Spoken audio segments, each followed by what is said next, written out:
I didn't raise my voice when the CEO leaned across the glass table and hissed, "You're outdated. We're done here." I nodded. Understood.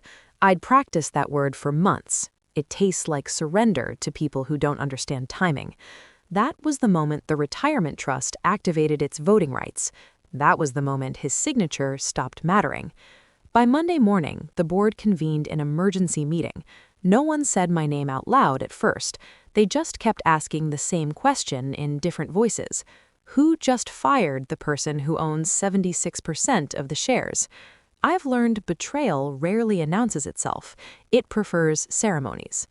2 weeks earlier, I stood outside a ballroom I'd paid for, watching my reflection tremble in a wall of polished marble. White roses, gold lettering, my stepdaughter's wedding. I adjusted my cufflinks, the ones I bought after my first promotion, when my wife still looked at me like I was necessary. At the entrance, she stopped me. Not gently, not privately. "You're not on the list," she said, eyes flicking to the clipboard. There must be a mistake. 200 people turned toward me. Smiles froze, whispers warmed up. I searched her face for recognition, for shame. I found relief. "It's okay," I said. I walked back to my car alone, the echo of music behind me like laughter underwater. I sat there for a full minute, hands on the wheel, breathing evenly. When you've built companies from dust, you learn how to keep your pulse steady while something precious dies. I went home and called my lawyer. I used to believe loyalty aged like wine. I was wrong. It curdles. I met my wife when her daughter was 6. I taught her to ride a bike, paid for piano lessons, paid for braces, paid for silence. I told myself love was an investment that paid dividends later, that patience earned respect. The company felt the same way. I was the quiet one, the fixer. I didn't posture, I didn't dominate rooms. I wrote checks and solved problems. I let louder men take credit because the numbers knew who I was. That's the mistake people make with men like me. They think stillness means weakness. The first sign came 6 months ago. My calendar access changed. Then my assistant was reassigned. Then the CEO stopped looping me into strategy calls. I noticed the way he'd pause before answering my questions, like I'd spoken in a foreign language. At home, my wife started using phrases she hadn't before. "We need space. It's complicated. This is for the best." Those phrases are never for the best. They're for whoever practiced them first. I didn't confront anyone. I audited. I pulled server logs, traced financial movements through shell consultancies. I watched the trust documents I'd signed 20 years earlier, the ones everyone forgot because they were boring, legal, final.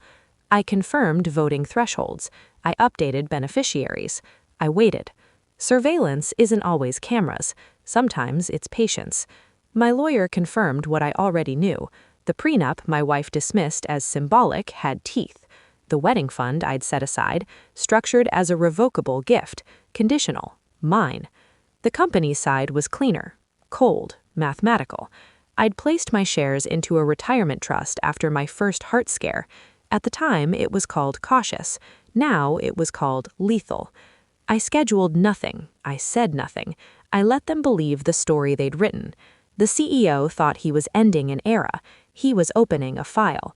When the trust activated, it did so automatically. No speeches, no threats, just percentages. The board members arrived Monday morning to find revised agendas on their tablets, emergency clauses highlighted, voting weights recalculated. The CEO laughed when he realized what was happening. Then he stopped. They asked him to step out. He tried to call me. I declined. I watched the live feed with my coffee cooling untouched. When they voted, it was unanimous. Fear has a way of clarifying ethics. He was escorted out by noon. The next day, my wife received an email. Short, polite, legal. The wedding funds were withdrawn. The house was locked into a sale process she couldn't stop. Accounts frozen pending division. Her signature required for nothing. My stepdaughter called me that night, crying. Said she didn't know.